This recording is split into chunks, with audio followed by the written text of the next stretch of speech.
Hello students, Excel educational institute के YouTube channel में आप सबका स्वागत है। आज 15 अक्टूबर 2020 को ICAI की तरफ से जस्ट अभी थोड़ी देर पहले ही CA फाउंडेशन के स्टूडेंट्स के लिए एक मॉक टेस्ट ऑर्गेनाइज किया गया था। इस मॉक टेस्ट का एनालिसिस करके एक्सेल एजुकेशनल इंस्टीट्यूट आपके लिए फिर से ये वीडियो लेके आ रहा है। इस टेस्ट का एनालिसिस सबसे पहले, सबसे तेज, सबसे फास्ट आप सबके लिए एक्सेल एजुकेशनल इंस्टीट्यूट हमेशा की तरह लेके आ रहा है business maths, logical reasoning and statistics का। ये वीडियो पार्ट 1 है। इसमें मैं 33-34 क्वेश्चन के आसपास क्वेश्चन मैं कवर करके दे रहा हूँ। अगला पार्ट 33 क्वेश्चन और उसमें कवर किया जाएगा पार्ट 2 में, और पार्ट 3 में फिर से 33 क्वेश्चन, तो मतलब पूरे 100 क्वेश्चन मैं आपको कवर करके दूंगा। और अगर आप ये फर्स्ट पार्ट तो आप तक पहुंच ही रहा है, सेकंड पार्ट और थर्ड पार्ट भी अगर आप देखना चाहते हैं तो एक्सेल एजुकेशनल इंस्टीट्यूट का जो ऐप है वो आप डाउनलोड करिए अपने मोबाइल में या अपने लैपटॉप में या अपने टैब में, और वहाँ से आप पार्ट 2 और पार्ट 3 देख सकते हैं। उस ऐप का जो एक्सेल एजुकेशनल इंस्टीट्यूट का जो ऐप है उसका लिंक इस वीडियो के डिस्क्रिप्शन बॉक्स में अवेलेबल है आप सबके लिए। तो स्टूडेंट, देरी नहीं करते हुए जल्दी से आगे बढ़ते हैं। देखिए, पहला क्वेश्चन है, लिखा है x raise to Y equal to 2 raise to 3, X raise to Y is equal to 2 raise to 3। ये दिया हुआ है, आपको वैल्यू फाइंड करना है 5x plus 2y raise to 3x minus Y का। एक ट्रिक बता रहा हूं मैं आप सबके लिए, जल्दी सॉल्व करने का तरीका बता रहा हूं। एक काम कर लेना, डायरेक्ट x को 2 कंसीडर कर लेना और y को 3 कंसीडर कर लेना। जो मैथ्स जो होता है लॉजिकली लीगली ये अलाउ नहीं है, बट ट्रिक आप अप्लाई कर सकते हैं, ये मैं आपको बता रहा हूँ। डायरेक्ट आप x को 2 कंसीडर कर लीजिए और y को 3 कंसीडर कर लीजिए। आपको क्या पूछा गया था? 5x प्लस 2y, और इसका रेशियो चाहिए था 3x माइनस वाई के साथ। तो अगर आप ये काम करते हैं, x को डायरेक्ट 2 ले लेते हैं और y को 3 ले लेते हैं, तो आप ये करेंगे 5 इंटू 2 प्लस 2 इंटू 3, और रेशियो लेंगे 3 इंटू, ये x की जगह पे आप 2 लिखेंगे, माइनस y की जगह पे आप क्या लिखेंगे? 3 लिखेंगे। बस ये कैलकुलेट कर लीजिए, 5 इंटू 2 10 होता है, प्लस 2 इंटू 3 6 होता है। इसका रेशियो हो जाएगा 6 माइनस 3 के साथ, यानी कि बन जाएगा ये 16 रेस टू 3, और 16 रेस टू 3 आप देखेंगे इसका आंसर बी है, ऑप्शन बी सही आंसर आएगा। तो बहुत तेजी से और बहुत जल्दी बनाने का एक बहुत बढ़िया सा सिंपल सा एक तरीका मैंने आप सबको बताया। चलिए अगले क्वेश्चन पे आते हैं बहुत जल्दी से।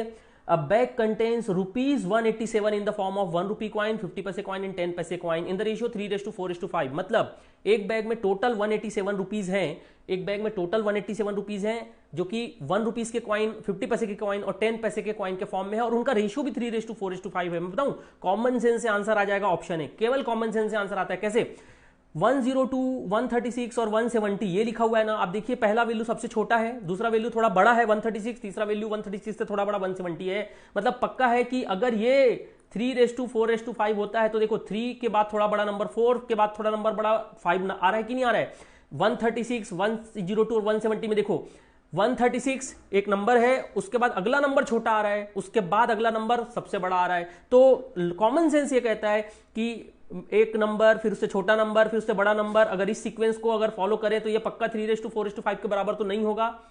और अगला देखो 170 सबसे बड़ा नंबर, फिर 102 सबसे छोटा नंबर, फिर 136 थोड़ा बीच का नंबर। मतलब ये भी इंक्रीजिंग ऑर्डर में नहीं है। जबकि जो हमारा रेशियो दिया गया था वो किस ऑर्डर में है? हमारा रेशियो दिया गया था वो 3:4:5, मतलब इंक्रीजिंग ऑर्डर में दिया गया था। तो इंक्रीजिंग ऑर्डर में जो नंबर है ना वो ऑप्शन ए ही है। तो मैं बोल सकता हूं ऑप्शन ए सही आंसर होगा। लेकिन आप कहेंगे सर नन ऑफ दिस भी तो बैठा है, नन ऑफ दिस भी तो हो सकता है, तो कंफर्म कर लेते हैं, चेक कर लेते हैं। एक काम करना, ये जो लिखा है ना पहला ऑप्शन में 102, 136, 170, मैं बताऊं आपको, दिमाग लगाने की जरूरत नहीं है।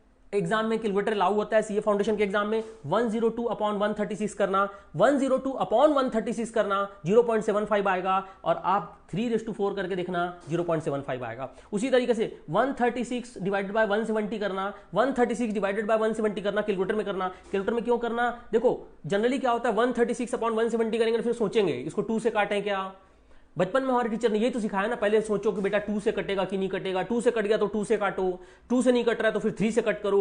अरे कहां सोचते रहेंगे, हमारे एग्जाम में कैलकुलेटर अलाउ है, सीधे सीधे 136/170 करना, उतना ही आएगा जितना 4 डिवाइडेड बाय 5 करने से आएगा। 0.8 के आस देख लेना, 0.8 आएगा। तो इससे कंफर्म हो गया, सबसे पहली बात तो कंफर्म हो गया कि इसका रेशियो 3:4:5 है। किसका रेशियो 3:4:5 है? 102, 136 और 170 का रेशियो 3:4:5 है। लेकिन अभी भी मन नहीं मान रहा है sir, none of this answer हो सकता है। अगर अभी भी मन नहीं मान रहा है तो एक काम करते हैं, इसको रुपए में कन्वर्ट करके देखते हैं। चलो 102 का मतलब क्या हुआ, 1 रुपए वाले कितने कॉइन? 102 कॉइन। कॉमन सेंस की बात है, 1 रुपए वाले जितने कॉइन होते हैं उतने ही रुपए होते हैं, तो 1 रुपए वाले 102 कॉइन हो गए, प्लस 136। 136 कॉइन कौन से वाले हैं? 50 पैसे वाले हैं। यार 50 पैसे वाले जितने कॉइन होते हैं ना, उसका रुपए उतना आधा होता है। दैट इज 50 पैसे वाले 2 कॉइन है तो आपके पास 2 रुपए नहीं होते, 50 पैसे वाले 2 कॉइन है तो 1 रुपए होता है। मतलब 50 पैसे वाले कॉइन है तो डिवाइड बाय 1/2 करोगे तो रुपए में कन्वर्ट हो जाएगा। प्लस 170 कितने वाले कॉइन है? 170 कितने वाले कॉइन है? 10 पैसे वाले कॉइन है। अरे 10 पैसे वाले कॉइन है तो रुपए में कन्वर्ट करना है इसको, तो किससे डिवाइड करोगे? 1/10 करोगे, 1/10 करोगे तो रुपए में कन्वर्ट हो जाएगा। जल्दी से करते हैं, ये आएगा 120। 136 डिवाइडेड बाय 2 करोगे तो 68 मिलता है आपको, प्लस 170 डिवाइड बाय 10 करोगे तो आपको 17 मिलता है। आपको सब देखिए, ये 1 रुपए वाला 102 कॉइन है तो 102 रुपए हो गए। 50 पैसे वाले 136 कॉइन है, 50 पैसे वाले 136 कॉइन है तो ये 68 रुपए हो गए। और 10 पैसे वाले 170 कॉइन है तो 17 रुपए हो गए। आप सबको रुपए में कन्वर्ट कर लिया, आप सबको सम कर लिए, 187 रुपीज आएगा। तो मैंने आपको 3 तरीके बता दिए कि आप कैसे आंसर आइडेंटिफाई कर सकते हो। एक तो 102, 136, 170 इंक्रीजिंग ऑर्डर में है, 3:4:5 इंक्रीजिंग ऑर्डर में है। 4 ऑप्शन में से तीन ऑप्शन में से, नन ऑफ दिस को छोड़ के अगर बात करें, 3 ऑप्शन में से केवल यही एक ऑप्शन ऐसा है जो इंक्रीजिंग ऑर्डर में है। और मैंने दूसरा तरीका यहां से मैं अंदाजा लगा लिया। दूसरा अंदाजा कैसे लगा लिया? कैलकुलेटर से मैंने कैलकुलेट कर लिया। 102 और 136 का रेशियो 3:4 के बराबर है और 136 और 170 का रेशियो 4:5 के बराबर है। तीसरा मैंने और कंफर्म करना है, नन ऑफ दिस टिक करने का मन नहीं कर रहा है तो और कंफर्म करना है, तो मैंने रुपए में कन्वर्ट करके दिखा दिया, 187 रुपीज आ रहा है। तो इस तरीके से आप जल्दी से आंसर डिसाइड कर सकते हैं। अगले क्वेश्चन पे आते हैं स्टूडेंट। अगले क्वेश्चन में देखो क्या लिखा है, log x है, बेस में e लिखा है और प्लस क्वेश्चन में ऐसा लिखा हुआ है log of 1 + x और इज इक्वल टू 0। एक मुझे ऐसा लगता है कि यहां पर क्वेश्चन पेपर में एक छोटा सा प्रिंटिंग मिस्टेक हुआ है, मैं इसको करेक्ट करना चाहूंगा। बेस में ई लगाना चाहिए। क्यों? अगर दोनों में बेस में ई है तभी ये यहां पर कैलकुलेट कर पाऊंगा मैं। ऐसा नहीं है कि दोनों में बेस ई है, ई नहीं है तो मैं कैलकुलेट नहीं कर पाऊंगा। बट अगर दोनों में बेस ई नहीं है, एक में बेस ई है और एक में बेस कुछ नहीं है, बेस कुछ नहीं है का मतलब हम बेस 10 मान के चलते हैं, तो ऐसे केस में हमको फिर जो सॉल्व करेंगे ना, उसका आंसर फिर 4 ऑप्शन में से मैच नहीं करेगा। मैं आपको आंसर मैच करवाने वाली बात नहीं कर रहा हूं, मैं बोल रहा हूं लॉजिकली ये होना चाहिए कि यहां बेस ई होना चाहिए, तो मैं बेस ई करके बनाता हूं इसको। चलिए एक सिंपल सा फंडा है, log m + log n, दोनों का बेस ई है तो मैं फंडा लगा सकता हूं। क्या होता है लॉग का प्रॉपर्टी, क्या होता है log m + log n क्या होता है? log m + log n। तो log m + log n होता है log ऑफ, क्या होता है फॉर्मूला? m × n। ये फॉर्मूला भी मैं आपको बता रहा हूं, देखिए। तो log m + log n, तो ये बन जाएगा log ऑफ m × n, मतलब पता है क्या बन जाएगा? x × x 1 + x, x × 1 + x is equal to 0। और ऑब्वियसली बेस में क्या है? e है। अब ये बनेगा log ऑफ, अंदर मल्टीप्लाई करो इन दोनों को, तो x × 1 x और x × x x² और बेस में e। एक काम करते हैं, 0 को पता है मैं क्या लिख सकता हूं? 0 को मैं लिख सकता हूं log 1। 0 को मैं लिख सकता हूं log 1। क्यों लिख सकता हूं log 1? 0 को मैं लिख सकता हूं log 1। क्यों लिख सकता हूं log 1? क्योंकि बेस में अगर मैं कुछ भी लिखूं, बेस में e भी लिख देता हूं तो भी log 1 0 होता है। log 1 हमेशा 0 होता है चाहे बेस कुछ भी हो। मैं e लिखूंगा, क्यों लिखूंगा? ताकि मैं लेफ्ट साइड और राइट साइड को क्या कर सकता हूं? कंपेयर कर सकता हूं। लेफ्ट और राइट साइड को कंपेयर करूंगा तो ये बनेगा x + x² is equal to, यहां पर आ जाएगा 1, तो फिर ये बन जाएगा x² + x। ऑब्वियसली ना x + x² को x² + x लिख सकते हैं यार, इतनी छोटी सी बात है। 1 को शिफ्ट कर लो, -1 हो जाएगा is equal to 0। x² + x -1, ये पक्का कहीं ना कहीं आंसर होगा। देखिए x² + x -1 ऑप्शन डी है, तो मेरे हिसाब से ऑप्शन डी सही होना चाहिए। इसको बनाने का मैं सिंपल सा तरीका बताता हूं, या तो आप दोनों में ई लगा दो। देखो, या तो आप दोनों में ई लगाओ या तो फिर दोनों से ई हटा दो, मतलब दोनों का बेस सेम रख के बनाते हैं अपन इस क्वेश्चन को। नेक्स्ट क्वेश्चन पे आते हैं, चलिए ज्यादा बात नहीं करते और इसी क्वेश्चन के बारे में और आगे कर लेते हैं।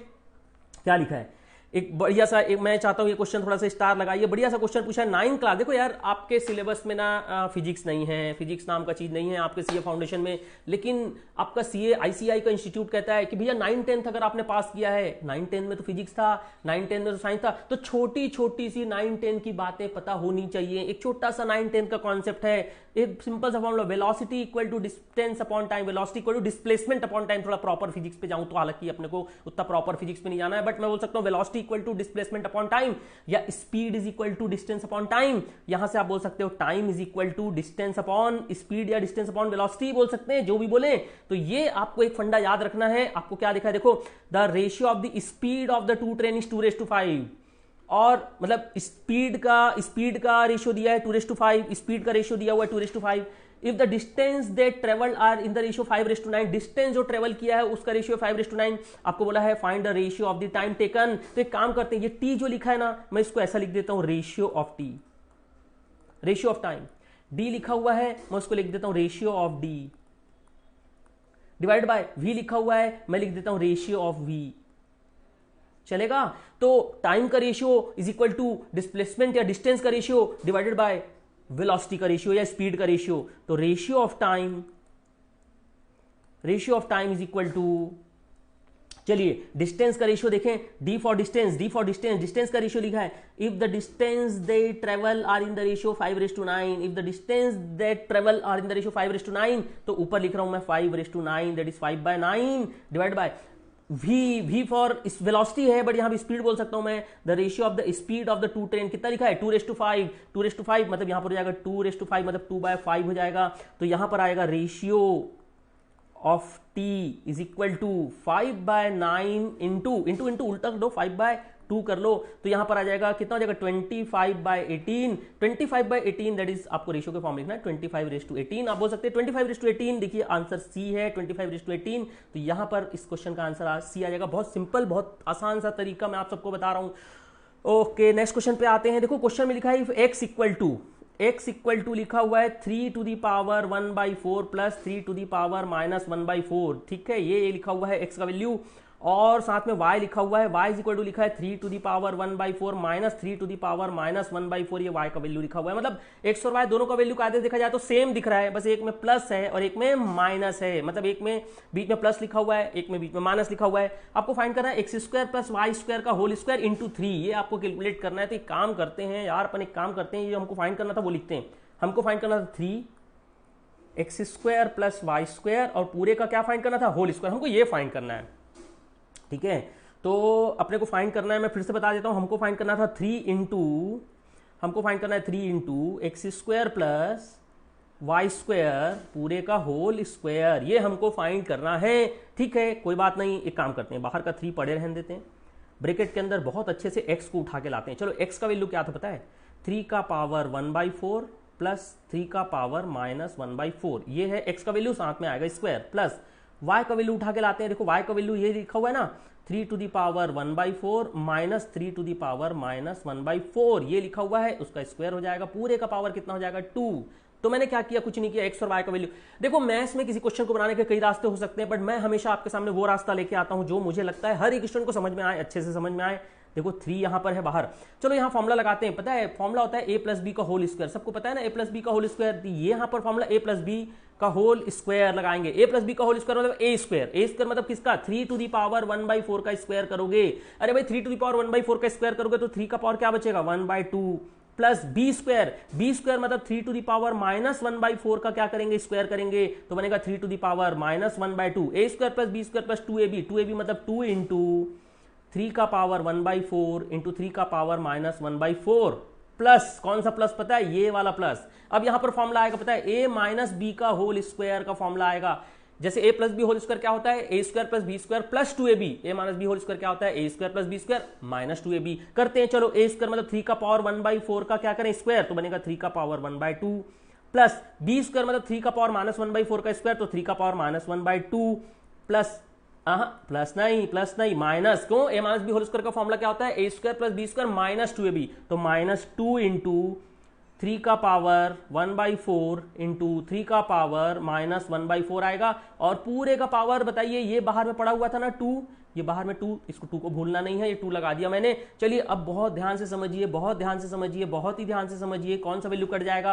ये देखो 2 इंटू 3 का पावर 1/4 इंटू 3 का पावर -1/4, और ये 2 इंटू 3 का पावर 1/4 इंटू 3 का पावर -1/4 कट जाएगा, क्योंकि एक पॉजिटिव है और एक निगेटिव है। अब बचेगा क्या, देखो बचेगा ये बाहर का 3 बचेगा, अंदर देखो क्या बचेगा, ये 3 का पावर 1/2 कितनी बार आ रहा है, 2 बार, 3 का पावर 1/2 2 बार, तो मैं लिखूंगा 2 टाइम्स ऑफ 3 का पावर 1/2।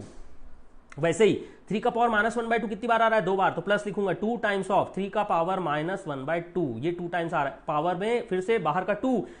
नेक्स्ट स्टेप ऐसा होगा 3 आएगा, चलो यहां पर का 2 और यहां पर का 2 कॉमन ले सकते हैं क्या, ये 2 कॉमन ले लिए तो बचेगा 3 का पावर 1/2 प्लस 3 का पावर -1/2 और इस पूरे का पावर 2 है ना। तो ये जो पावर 2 है बाहर का, देखो मैं डार्क कर रहा हूं, ये बाहर का जो पावर 2 है वो इस 2 के लिए भी है और इस पूरे ब्रैकेट के लिए भी है। तो एक काम करते हैं, ये पावर 2 इस 2 को देते हैं, तो बाहर 3 था, इस 2 को ये देखो, ये 2 जो मैं डार्क कर रहा हूं, ये 2 को पावर 2 करोगे तो 2 का पावर 2 4 होता है, 4 बाहर निकाल लेना है इनटू, अब बचेगा कौन का 3 का पावर 1/2 प्लस 3 का पावर -1/2 का क्या बचेगा स्क्वायर, यहां फिर से a plus B whole square का फॉर्मुला लगाते हैं। चलिए देखिए बाहर कितना आया है, 12 आया है, 4 3 12 हो जाएगा, और इनटू करोगे यहां पर फॉर्मुला लगाओगे, चलिए a स्क्वायर मतलब 3 का पावर 1/2 का स्क्वायर, 3 का पावर 1/2 का स्क्वायर कितना होता है 3, प्लस बी स्क्वायर मतलब 3 का पावर -1/2 का स्क्वायर मतलब 3 का पावर क्या बन जाएगा -1 प्लस 2ab मतलब 2 इंटू 3 का पावर 1/2 इंटू 3 का पावर -1/2। आपको बहुत सिंपल सा हिसाब किताब समझा रहा हूं मैं यहां पर, ये आएगा 12 इंटू, मैं बताऊं ये बनेगा 3 प्लस 1/3 प्लस, देखो 3 का पावर 1/2 और 3 का पावर -1/2 मतलब 3 का पावर 0, 3 का पावर 0 मतलब 1 बचेगा 2, ये 2 आएगा। आप प्लीज इसको थोड़ा सा कैलकुलेशन कर सकते हो, ये 3 ये 2 और 1/3 आप एलसीएम लेना, या 3 + 2 5 करना, ये 3 और 2 हो जाएगा 5, 5 + 1/3 इंटू 12, 5 + 1/3 इंटू 12 करना, 5 + 1/3 इंटू 12 करोगे आपको मिल जाएगा ये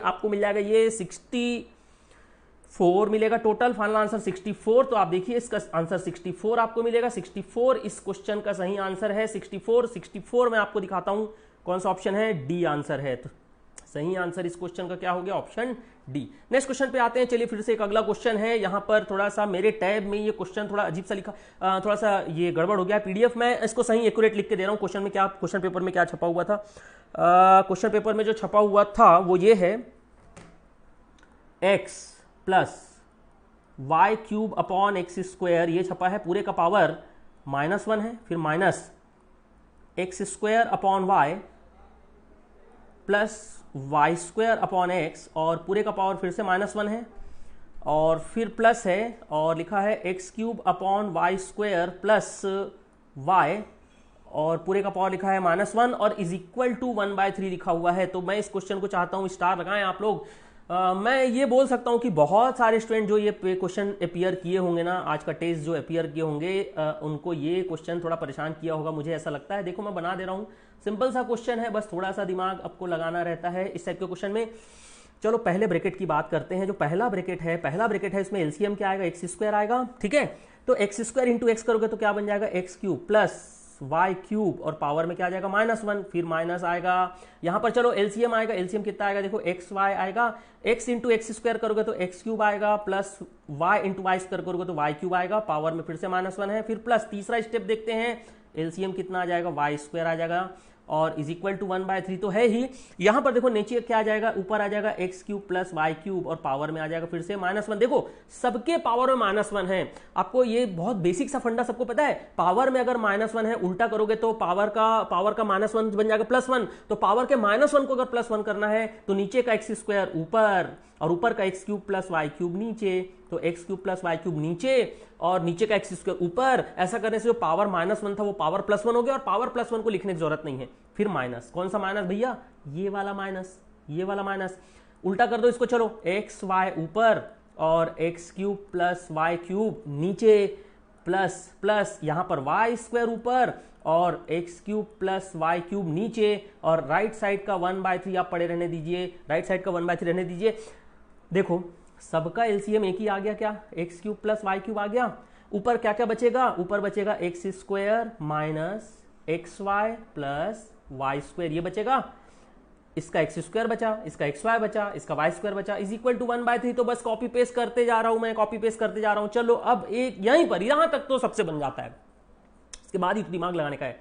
देखो ऊपर लिखा है x square minus x Y plus लिखा है वाई स्क्वायर डिवाइडेड बाय, ध्यान देना, डिवाइडेड बाय नीचे X cube plus Y cube है ना, तो नीचे का जो X cube plus Y cube है ना, एक फॉर्मुला होता है, पता है, मैं आपको फॉर्मुला बोल के बता रहा हूं, ध्यान सुन लेना। एक्स प्लस वाई का होल क्यूब क्या होता है पता है? एक्स प्लस वाई का whole cube, x plus Y का होल क्यूब होता है आपके लिए formula x a cube plus b cube plus 3ab into a plus b, ये फॉर्मुला होता है। तो एक काम करते हैं, नीचे का जो X cube plus Y cube है उसको मैं फॉर्मुले के हिसाब से लिख रहा हूं, एक्स प्लस वाई का whole cube minus 3xy into x plus Y, चलेगा? ऐसा लिख दूं, is equal to 1/3 copy paste किए जा रहा हूं। तो ये कहां से आया? ये स्टेप, मुझे ये स्टेप ही आपको समझाना है और आप सबको ये स्टेप ही समझना है। X cube plus Y cube का फंडा होता है, x cube plus Y cube होता है एक्स प्लस वाई का whole cube, x plus Y का whole cube minus 3xy into x plus Y. ये आपको पता होना चाहिए, x cube plus Y cube, ये ही सबसे इंपॉर्टेंट हिस्सा है इस क्वेश्चन का। अब एक काम करें, ऊपर जो है वैल्यू रहने देते हैं एक बार, x square minus x Y plus Y square, चलो ऊपर का रहने देते हैं। डिवाइडेड बाय जो है ना, एक काम करते हैं, डिवाइडेड बाय में काम करता हूं, एक्स प्लस वाई एक बार कॉमन लेता हूं मैं, चलो एक्स प्लस वाई कॉमन लेता हूं। पता है एक्स प्लस वाई कॉमन लूंगा तो क्या बचेगा? इसके पास क्या बचेगा पता है? इसके पास बचेगा एक्स प्लस वाई का होल स्क्वायर बचेगा, माइनस इसके पास बचेगा 3xy, बस 3xy बस बचेगा। क्यों 3xy बस बचेगा? क्योंकि 3xy बस इसलिए बचेगा क्योंकि ये वाला x प्लस वाई तो बाहर निकल गया, ये 1/3 बेचारा कॉपी पेस्ट किए जा रहे हैं अपन इसको। एक और स्टेप देखो, मैं जल्दी से 2 स्टेप में भी सॉल्व कर सकता था इस क्वेश्चन को, लेकिन टीचर का काम क्या होता है? एक्सप्लेन करना, पढ़ाना। यार मैं इस क्वेश्चन को इसलिए थोड़ी सॉल्व कर रहा हूं कि मुझे टेस्ट में इसको परफॉर्म करके सही आंसर टिक करना है। मैं आपको समझाने के लिए सॉल्व कर रहा हूं, तो मैं ज्यादा स्टेप लिखूंगा। इससे किसी स्टूडेंट के दिमाग में, इस वीडियो को देखने वाले किसी स्टूडेंट के दिमाग में ये नहीं आना चाहिए कि सर लेंदी सॉल्व कर रहे हैं, या सर ये तो बहुत लंबा है। अरे बहुत लंबा एक्सप्लेन करने के लिए तो होता है। आप जैसे जैसे आपका दिमाग तेज काम करेगा तो आप स्टेप्स रिड्यूस कर सकते हैं। तो टीचर तो हमेशा भाई प्रॉपर सॉल्यूशन आपको देगा, हर चीज समझाते हुए। एक्स प्लस वाई क्या है, मैं आपको शॉर्ट करने के लिए 2-3 स्टेप डायरेक्ट कर दूंगा ना, तो फिर क्या मतलब ऐसे वीडियो का? आपको समझ नहीं आएगा, बोलोगे अरे यार ये तो क्या सर ने डायरेक्ट ये स्टेप लिख दिया, कहां से आया? इसलिए मैं 2 स्टेप ज्यादा लिख रहा हूं। चलो यहां फॉर्मुला लगाते हैं, a plus B whole square. Formula होता है a square plus b square plus 2ab minus 3xy, कौन सा वाला? ये माइनस 3xy मैंने कॉपी कर दिया है, इज इक्वल टू फिर से क्या आ जाएगा? 1/3। अब बहुत ध्यान समझना, ऊपर का स्टेप फिर से देखो, मैं बार बार लिख रहा हूं ऊपर का step, X square minus x Y plus Y square, ये ऊपर का स्टेप है, न्यूमरेटर है, divided by divided by divided by divided by divided by divided by, जो अपन करेंगे क्या करेंगे? डिवाइडेड बाय करेंगे, divided by X plus Y, ये भी कॉपी पेस्ट हो गया। अब इसको बड़े गौर से देखो, ये बनेगा X square plus Y square, ये वाला, और प्लस 2xy और माइनस 3xy, प्लस 2xy और माइनस 3xy, एक कटेगा तो क्या बचेगा? माइनस xy बचेगा, इज इक्वल टू आ जाएगा 1/3। अब बड़े गौर से देखो तो न्यूमरेटर और डिनोमिनेटर इक्वल हो चुका है भाई। न्यूमरेटर कौन सा? देखो ये वाला एक्स स्क्वायर, फिर से देख लो अच्छे से, ये फिर से देख लो अच्छे से, कौन सा वाला स्टेप जिसको मैं कट कर रहा हूं? X square minus x Y plus Y square, ये न्यूमरेटर, और डिनोमिनेटर में देखो वही है, x square minus x Y plus Y square, आगे पीछे लिखा है बट ये स्टेप वही है, ये स्टेप भी कट जाएगा। तो बचा क्या? देखो ऊपर कुछ नहीं बचा, ऊपर बचा 1, नीचे बचा x plus y, 1/x plus y equal to 1/3। इससे पता चला x plus y is equal to 3, ये आपका आंसर हो गया, x plus y equal to 3, x plus y equal to 3, yes answer B आ गया आपका सही आंसर। नेक्स्ट क्वेश्चन पे आते हैं, चलिए अगले क्वेश्चन पे आते हैं, 7 नंबर के क्वेश्चन पे आते हैं। 2 वेरिएबल इक्वेशन सॉल्व करना है भाई। थोड़ा सा आपको यहाँ पर देखो क्या लिखा हुआ है, 2x minus 3y is equal to 1, बन गया इक्वेशन नंबर 1। दूसरा इक्वेशन क्या दिया हुआ है? 5x plus 2y is equal to 50, बन गया इक्वेशन नंबर 2। तो पहला है 2x minus 3y is equal to 1, दूसरा इक्वेशन है 5x plus 2y is equal to 50। आपको फाइंड करना है x माइनस 2y, मतलब आपको x अलग से निकालना पड़ेगा, y अलग से निकालना पड़ेगा। एक काम करते हैं, इस इक्वेशन को सॉल्व करने के लिए काम करते हैं, जो पहला इक्वेशन है ना, देखो इसको सॉल्व किस किस तरीके से कर सकते हैं बताऊं? Elimination method, substitution method, cross multiplication method, ये नाम आप सब ने सुना है 9th और 10th क्लास में 2 वेरिएबल इक्वेशन सॉल्व करते समय। यहां भी वही काम करना है। मैं एक मेथड लगाता हूं, पहले इक्वेशन में चलो मैं 2 मल्टीप्लाई कर देता हूं, दूसरे इक्वेशन में 3 मल्टीप्लाई करता हूं। पहले इक्वेशन में 2 मल्टीप्लाई करूंगा तो बनेगा 4x minus 6y equal to 2, मतलब भाई जो 2 मल्टीप्लाई होगा इससे भी होगा, इससे भी होगा, इससे भी होगा, मतलब लेफ्ट साइड भी होगा, राइट साइड भी होगा। 3 मल्टीप्लाई करते हैं इसमें, तो ये वाला इक्वेशन आपका बन जाएगा 15x plus 6y is equal to 150। अब ये जो 2 इक्वेशन आ रहे हैं ना, मैं इन दोनों इक्वेशन को ऐड कर देता हूं, दोनों इक्वेशन को मैं ऐड कर देता हूं, जोड़ देता हूं। दोनों इक्वेशन को ऐड करने से फायदा क्या होगा, दोनों इक्वेशन को ऐड करने से फायदा ये होगा, दोनों इक्वेशन को ऐड करने से -6y + 6y कट जाएगा। 15 और 4 क्या बन जाएगा, 19x = 152 आ जाएगा। 19x = 152, आप x = 152/19 करना, तो 152/19 आप जैसे ही करते हो 152/19 करने से आपको एक वैल्यू मिल जाएगा, x का वैल्यू मिल जाएगा 8 मिलेगा आपको, x का वैल्यू 8 मिलेगा। यस, x का वैल्यू 8 मिलने के बाद आप इसको किसी भी इक्वेशन में रख देना, पुटिंग इन 1 और 2, पुटिंग इन इक्वेशन 1 और इन इक्वेशन 2, आप 1 या 2 किसी में भी रख दो, y निकल जाएगा। चलो किसी एक इक्वेशन में तो रखें। चलो पहला इक्वेशन क्या था, 2x from 1, 2x minus 3y = 1, ये था पहला इक्वेशन। 2x देखो, देख लो यहाँ पर 2x - 3y = 1, ये पहला इक्वेशन था। 2x - 3y = 1, ये पहला इक्वेशन था। तो बनेगा 2 × 8 - 3 × y = 1 हो जाएगा। तो ये बन जाएगा, यहाँ से y का वैल्यू आपको मिल जाएगा 5, और आपको x और y का वैल्यू मिलने के बाद थोड़ा काम और करना है भाई, थोड़ा काम और करना है, बात खत्म नहीं हुई है यहाँ पर, क्योंकि क्वेश्चन पूछा, क्वेश्चन में ये नहीं बोला है find the value of x and y। अगर बोला जाता ना find the value of x and y तो बात खत्म हो जाती है, हम कब कब बना लिए। x - 2y बोला है, तो अपने को क्या फाइंड करना है, x - 2y। तो चलो x - 2y मतलब x की जगह पे कौन, 8 - 2 × y की जगह पे 5, तो बन जाएगा 8 - 10, 8 - 10 का मतलब आंसर कितना आ जाएगा, -2, आंसर -2 आएगा। -2 आंसर आप देखिए ऑप्शन ए दिया होगा, पक्का है, ऑप्शन ए है, yes -2 option A. Next question पे आते हैं, चलिए अगले क्वेश्चन पे आते हैं। 8 नंबर का क्वेश्चन है, बहुत सिंपल सा क्वेश्चन है, ध्यान दीजिएगा। The cost of 5 mangoes is equal the cost of 20 mangoes. Let 1 mango, एक मैंगो की कीमत x रुपीज, लेट 1 ऑरेंज की कीमत है y रुपीज। अब according to question the cost of 5 mangoes, चलिए 5 मैंगोज की cost 5x is equal to the cost of 20 orange, is equal to cost of 20 orange. तो 5 मैंगो मतलब 5x, 20y मतलब 20 orange. तो यहां पर से आपको x और y के बीच रिलेशन मिल रहा है, x = 5 डिवाइड कर देना तो 4y आएगा, x = 4y। चलो इक्वेशन संभाल के रखना, this is the relation between the cost of mango and the cost of orange. फिर क्या लिखा है, if the total cost of 2 mango अगला condition, 2 mango, total cost of 2 mango and 10 orange plus 10 orange is 22.50, 22.50। एक काम करते हैं, 2 mango के लिए क्या लिखेंगे बताओ, 2x, 10 ऑरेंज के लिए क्या लिखेंगे, 10 × that is 10y is equal to 22.50। 2 mango की कीमत 2x, अरे एक मैंगो की कीमत x रुपीज है, तो 2 मैंगो की कीमत 2x, 10 ऑरेंज की कीमत 10y। x की जगह पे क्या रख सकते हैं, देखो x की जगह पे क्या लिख सकते हैं, 4y, तो 2 × x की जगह पे लिख सकते हैं 4y is equal to, sorry, plus 10y is equal to 22.50। तो यहां पर बन जाएगा, ये बन जाएगा, टोटल क्या बन जाएगा, 8y प्लस 10y, मतलब टोटल कितना हो गया, देखो ये बना 8y, ये बना 10y, तो ये बन जाएगा 18y। 18y is equal to 22.50, तो y is equal to, divide कर लीजिए, 22.50/18 कर लो, 22.50/18 करोगे तो 1.25 आएगा, 1.25 y का वैल्यू आया, और y का मतलब है कॉस्ट ऑफ 1 ऑरेंज।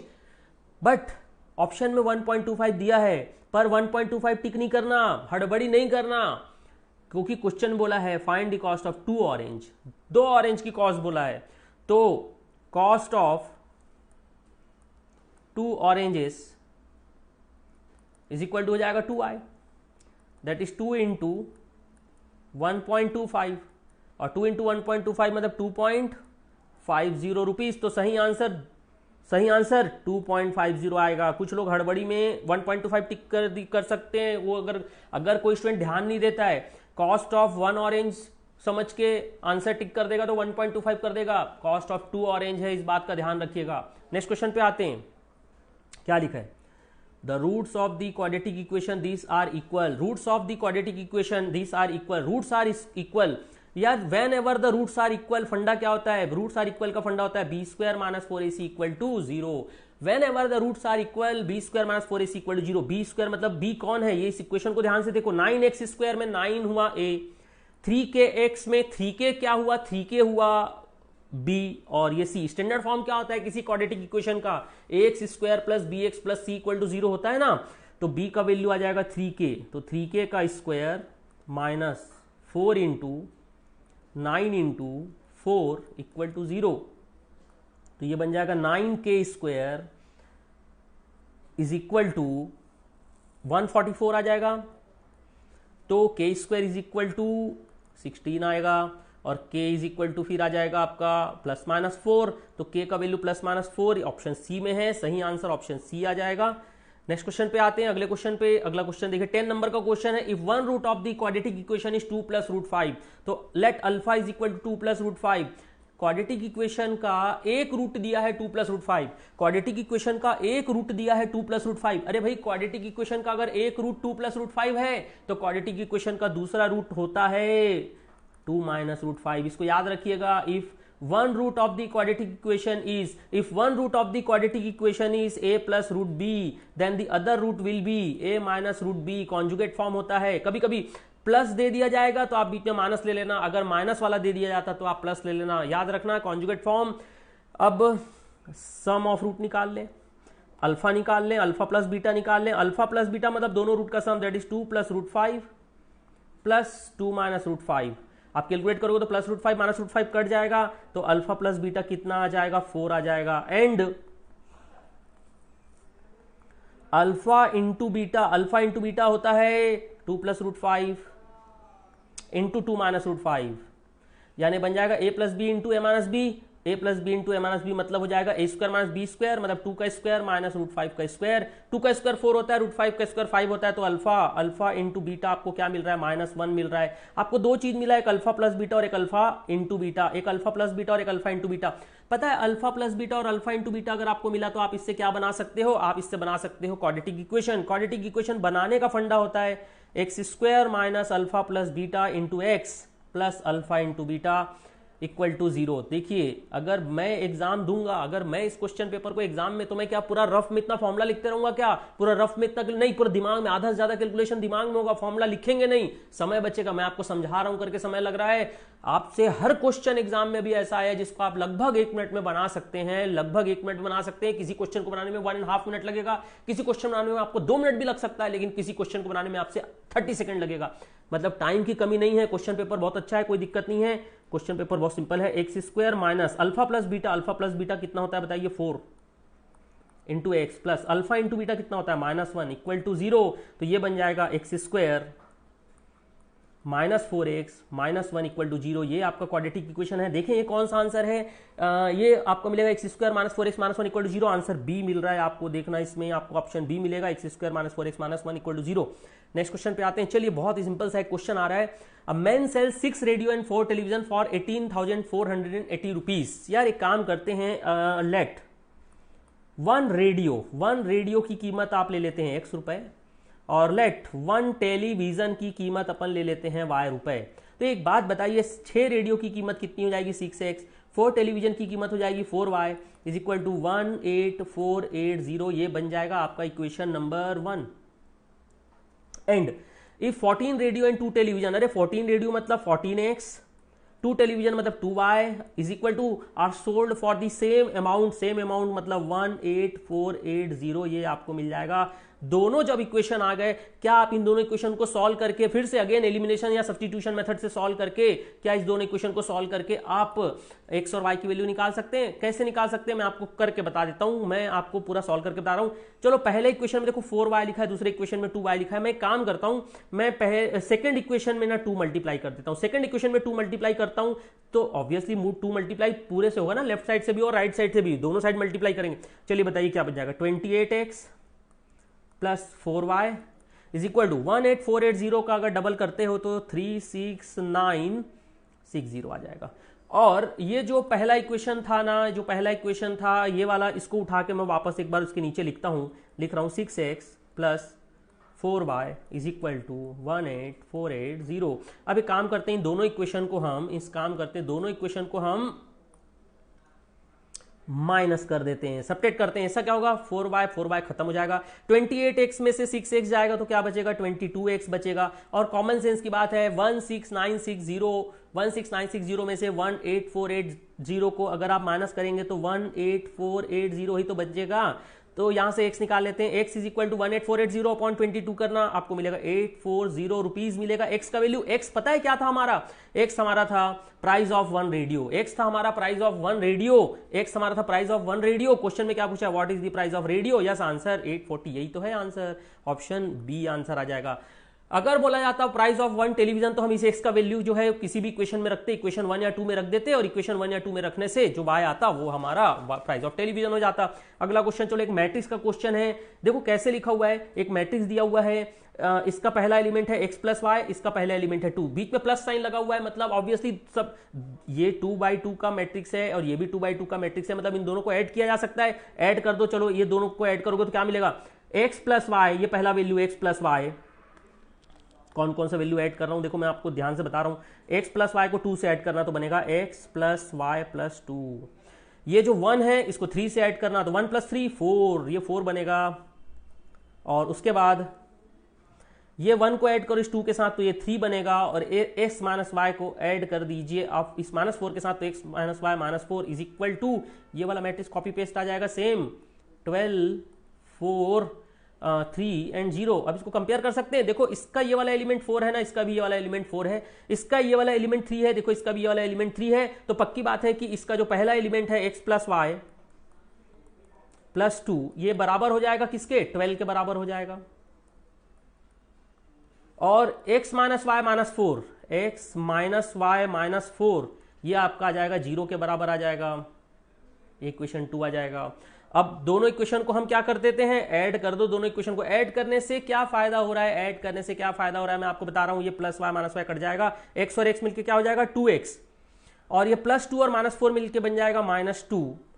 तो यहां पर आपको ये मैट्रिक्स सिंपल सा मिल रहा है, is equal to right side में 12 माइनस 0 12 होता है, यहां से आप x निकाल लो, x इज इक्वल टू आपको मिल जाएगा 7, यस x इक्वल टू 7 मिलेगा। एक काम करते हैं, इस x के वैल्यू को इक्वेशन 1 या 2 में रखते हैं, तो पुटिंग इन इक्वेशन 1 और 2, पुटिंग इन इक्वेशन 1 और 2, आप 1 में रखो या 2 में रखो, किसी में भी रखो। चलिए पहला इक्वेशन क्या था आपका, x plus y plus 2, x plus y plus 2 equal to 12 था ना, आप इसमें 7 रख दो, 7 plus y plus 2 is equal to 12, तो ये बन जाएगा y इज इक्वल टू 3 आ जाएगा। और आपको x और y का वैल्यू पूछा गया था, देखो x का वैल्यू 7 और y का वैल्यू 3, x का वैल्यू 7 और y का वैल्यू 3, ऑप्शन डी, तो ऑप्शन डी इसका सही आंसर है, ऑप्शन डी इसका सही आंसर है।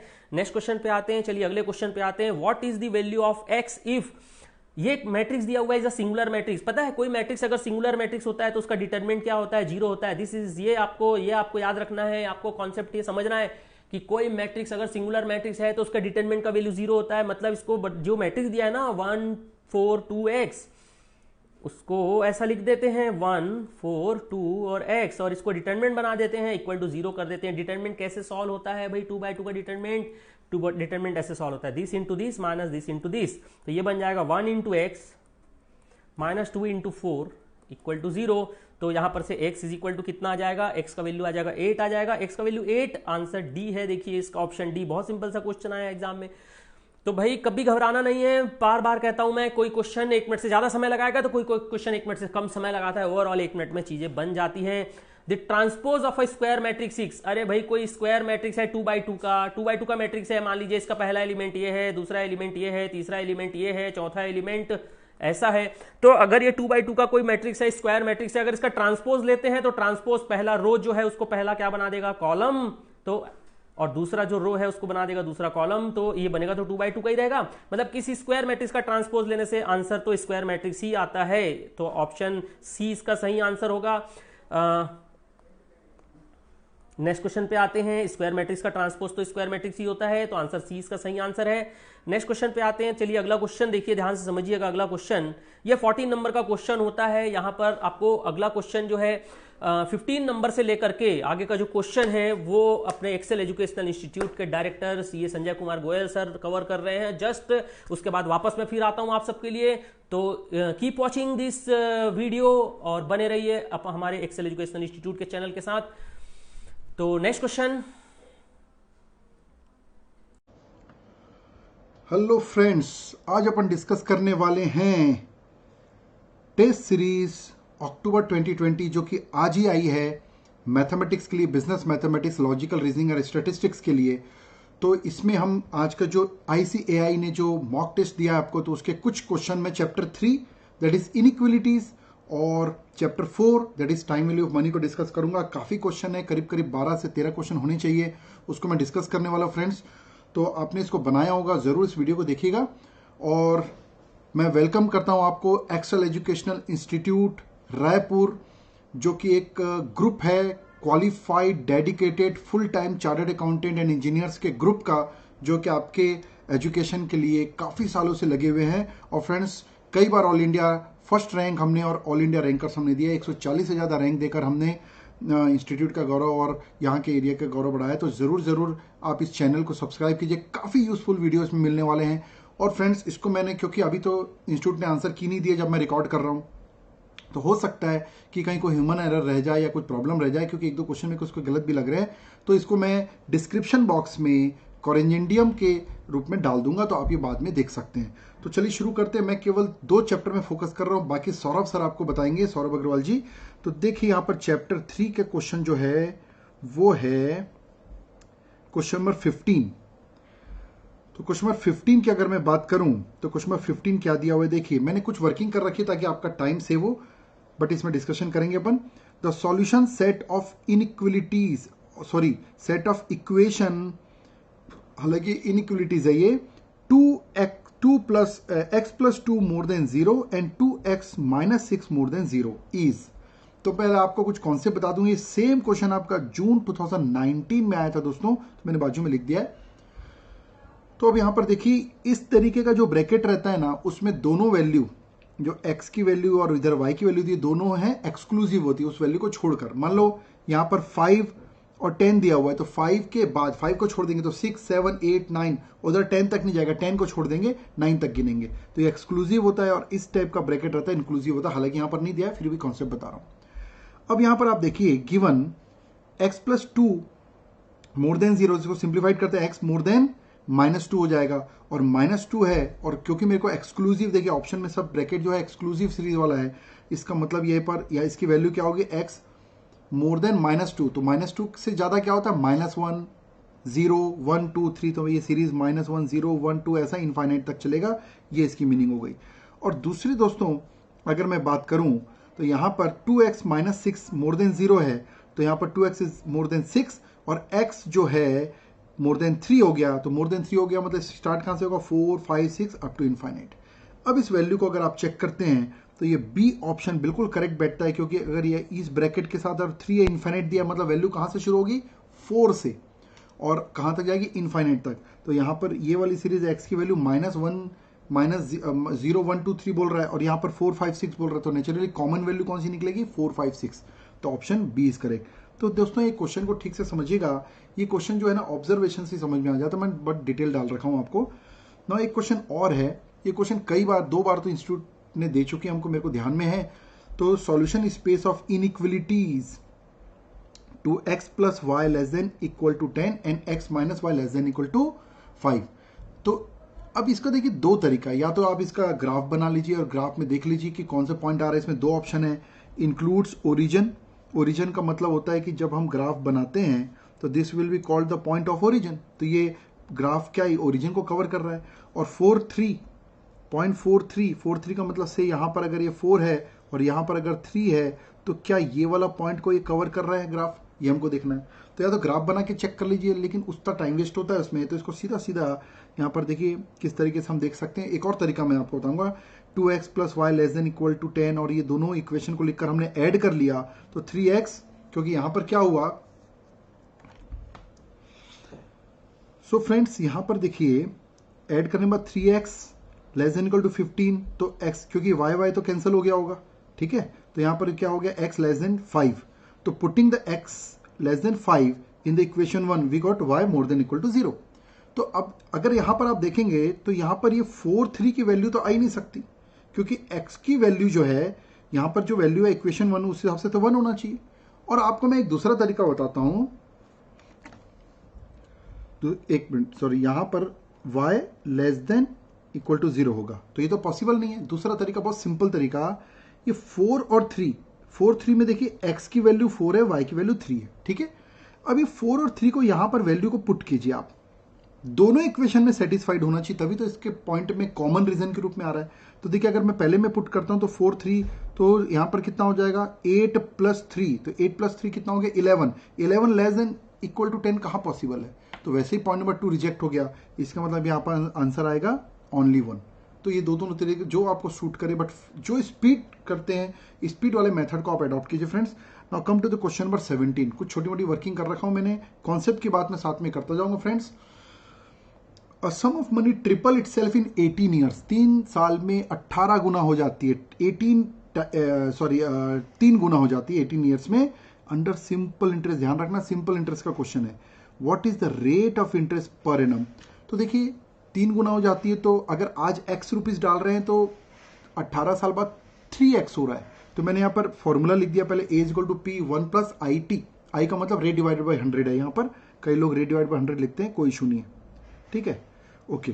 तो अब यहाँ पर x रुपीज अगर हम डालेंगे तो 3x हो जाएगा, 1 प्लस आई इंटू 18 ईयर्स, ठीक है। तो अब इसको सॉल्व करेंगे तो यहाँ पर x कट हो जाएगा और यहाँ पर आ जाएगा 3, 1 प्लस आई 18, और यहाँ 1 इधर ट्रांसफर करेंगे तो -1 हो जाएगा।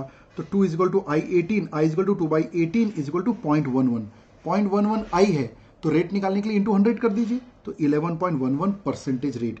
तो 11.11% रेट से अगर हम चलेंगे तो हमको यहाँ पर 18 साल में 3 गुना हो जाएगा simple interest amount. Come to the next question friends, question number 18। What time will be required? What time will be required? What time पूछ रहा है, will be required for a sum of money to be double itself in 8% simple interest। ध्यान रखिएगा simple है, compound, इसको देखना बहुत जरूरी है। तो यहाँ पर देखिए, अब यहाँ पर हमको क्या पूछ रहा है, टाइम, फॉर्मूला वही लगेगा, a equal to P 1 plus I t. तो x रुपीज अगर आज लग रहा है तो हमको 2x डबल हो जाएगा, ठीक है, और 1 प्लस 0.08, अभी 0.08 कई लोग को समझ नहीं आता तो मैं आपको बता दूं, ये रेट है 8, तो आई मैं डायरेक्ट लिख रहा हूं 8 डिवाइडेड बाई 100, कई लोग 8 डिवाइड बाई 100 लिखते हैं, बात वही है। तो यहाँ पर क्या हो गया 0.08 t, तो क्या हो गया यहाँ पर x कट हो गया, तो 2 equal to 1 plus 0.08 t, 1 is equal to 1 इधर ट्रांसफर हो जाएगा तो 1 माइनस हो जाएगा। तो यहाँ पर t की वैल्यू 1 डिवाइड बाई 0.08 12.5। अब ये ईयर्स कैसे पता लगा, जब रेट ईयर्स में है, पर एनम है, तो ये भी ईयर्स में आएगा, तो आंसर इज 12.5 ईयर्स में ऐसा हो जाएगा। तो बहुत इजी क्वेश्चन था फ्रेंड्स ये भी। क्वेश्चन नंबर 19 देखिए, the difference between simple interest and compound interest. सिंपल और कंपाउंड इंटरेस्ट का जो डिफरेंस है on a sum of rupees 6 lakh, 6 lakh रुपए प्रिंसिपल है, 6 लाख रुपए पर दोनों इंटरेस्ट निकाला गया, 2 साल पे जो इंटरेस्ट का डिफरेंस आया वो 6,000 रुपए है। What is the annual rate of interest. अब मैं आपको कॉन्सेप्चुअल बात बताता हूं यहाँ पर, देखिए अब इसको नॉर्मल आप आई रेट निकालना है तो रेट को एक्स या आई लेकर आप निकाल सकते हो। मैं आपको सीधी सीधी बात बताता हूं, 2 साल का है ना, तो इसमें थोड़ा दिमाग लगाइए। पहले साल तो दोनों का इंटरेस्ट सेम आया होगा, तो ये जो 6,000 का डिफरेंस है सेकेंड ईयर के कारण ही है, और जो एक्स्ट्रा अमाउंट है वही 6,000 रुपए डिफरेंस है। तो जो एक्स्ट्रा इस मेरी कॉन्सेप्ट को वापस से रिबाउंड करके फिर से सुन लेना, तो फिर से सुनिए, सेकेंड ईयर में जो एक्स्ट्रा इंटरेस्ट है वही तो डिफरेंस है ये, क्योंकि फर्स्ट ईयर में तो डिफरेंस आया ही नहीं होगा। इसका मतलब ये 6,000 रुपए फर्स्ट ईयर के इंटरेस्ट का इंटरेस्ट है। क्या बोला मैंने, ये 6,000 रुपीज फर्स्ट ईयर के इंटरेस्ट का इंटरेस्ट है। तो कितना आसान हो गया, सोच के देखो आप, सीधा ऑप्शन को पकड़ लो ना। अब ऑप्शन को यहाँ पर 8% से चेक करोगे आप तो कैलकुलेट नहीं होगा, 10% इज अ करेक्ट आंसर, मैंने यहाँ पर चेक करके डाल दिया। आप सोचो 10 से जब आप चेक करोगे तो पहले साल का इंटरेस्ट कितना आएगा 10% से, सिंपल बोलो कंपाउंड एक ही आएगा 60,000 रुपए। तो 60,000 यहाँ पर मैं वर्किंग दिया है, 6,000 का 6 लाख का 10%, ये देखिए फर्स्ट ईयर का इंटरेस्ट, और उस इंटरेस्ट का फिर से अगर मैं 10% सेकेंड ईयर निकाल रहा हूं और 6 जा रहा है तो ये टैली हो रहा है यहाँ पर, ये देखिए यहाँ पर ये टैली हो रहा है। इसका मतलब है 10% से होगा, एकदम शॉर्टकट है ये, एकदम शॉर्टकट है ये। बाकी तो एक नॉर्मल रूट इसने बनाया। आप इसको पकड़िए, 2 साल दिया ही इसलिए ताकि आप इसके कॉन्सेप्ट को पकड़ के आगे निकल जाओ। तो सेकेंड ईयर का ही इंटरेस्ट का डिफरेंस है, और जो डिफरेंस है वो एक्स्ट्रा अमाउंट है, मतलब फर्स्ट ईयर के इंटरेस्ट का जो इंटरेस्ट है वही तो कंपाउंड इंटरेस्ट है, वही डिफरेंस आ रहा है यहाँ पर। ये बात आपको समझना चाहिए। तो इस क्वेश्चन को मैं एक अच्छा मार्किंग करता हूँ, स्टार मार्क करता हूँ। आप इसको, आपको कितनी बात समझ में आएगी कमेंट में बताइएगा मेरे को, ठीक है फ्रेंड्स। आगे चलते हैं। सो फ्रेंड्स, आप क्वेश्चन 19 कमेंट करके मेरे को बताइएगा कि ये वाला क्वेश्चन आपका जो कॉन्सेप्चुअल मैं बात कर रहा हूं, मैं एक बार कॉन्सेप्ट पढ़ के बताता हूं आपको, क्योंकि देखिए कुछ क्वेश्चन में मैं थोड़ा रुक रहा हूं, क्योंकि कॉन्सेप्ट है first year interest is same in both simple and compound interest. बिल्कुल ठीक बात है, दोनों में सेम रहेगा। And second year extra interest that is 6000 जो दिया है डिफरेंस वही एक्स्ट्रा है, is interest on interest of first year. तो यहां पर मैंने पहले 8% यूज करके देखा, आंसर नहीं बैठा, तो 10% में आ गया आंसर, रिवर्स चला मैं यहां पर। तो कमेंट में मेरे को बताइएगा ये समझ में आया कि नहीं। अगर ज्यादा लोगों को अच्छे समझ में आया जो सो के, नहीं तो मैं और मेथड ढूंढूंगा, आपको डिस्क्रिप्शन में डाल दूंगा इसको। Now come to the question number 20। What is the sum of money will amount to 11 मतलब 11,035.5 in 4 year at the compound interest of for 1, 2, 3 and 4 years being 4%, 3%, 2%, 1% respectively. मतलब हर साल इंटरेस्ट चेंज हो रहा है। अच्छा क्वेश्चन, इस पैटर्न के question को समझ में आना चाहिए हमको। तो हर साल इंटरेस्ट चेंज हो रहा है, तो मतलब आपको हर साल का इंटरेस्ट निकालना पड़ेगा और इंटरेस्ट निकाल के जोड़ना पड़ेगा, और अगले साल वो अमाउंट जो है बन जाएगी उसके लिए प्रिंसिपल। ये बात समझिए। तो मैं एक टेंटेटिव फॉर्मूला आपको बताता हूँ ऐसे क्वेश्चन सॉल्व करने का। अगर मैं फॉर्मूला वाइज आपसे डिस्कस करूं तो देखिए, ए मतलब amount is equal to P 1 plus I, क्योंकि एक साल का निकालना है, 1 plus I to the power 1, मतलब एक ही बात है। और ये जो अमाउंट है, ये अमाउंट बन गया, ये इस अगले साल के लिए क्या बन गया, प्रिंसिपल। और इस तरीके से फिर 1 plus I to the power 1 बोल लीजिए, फिर 1 plus i and so on. ये 4 साल है तो 4 ऐसा चलेगा। अब यहां पर देखिए, ये अमाउंट तो मैंने लिख दिया, अमाउंट में पी मेरे को निकालना है, और यहां पर 1 पहले साल देखिए 4%, तो 1.04 इंटू 1 मतलब 1 प्लस आई है ये 1.03, 1.02 और 1.01। On solving this we get P is equal to 10,000। But जब आप इस क्वेश्चन को फ्रेंड्स देखते हैं ना, तो इसमें 10,000 को कोई अमाउंट ही नहीं दिख रहा है। तो I feel this question is wrong, but may be अब इंस्टीट्यूट का जब आंसर आएगा, और अगर मेरे को तो लगता है गलत है, इसमें 10,000 आंसर आना चाहिए। आप इसमें कमेंट करके मेरे को बताइएगा। और अगर इंस्टीट्यूट में मेरे को भी कुछ समझ में आता है कि भाई मैं गलत हूं, तो मैं कॉरेजेंडियम में डिस्क्रिप्शन में इसका पूरा डिटेल डाल दूंगा आपका, उसकी वरी मत कीजिए। फिलहाल आई एम कॉन्फिडेंट कि यहां पर गड़बड़ है, कुछ ना कुछ आंसर आना चाहिए 10,000, इसलिए मैंने यहां पर क्वेश्चन मार्क बनाया। और आपका क्या कहना बताइएगा इसमें। Come to the question number 21 friends. Find the present value of 10,000 to be required after. Find the present value of 10,000। Present value निकालना। अब यहां कहां फंसते हैं, सुनना।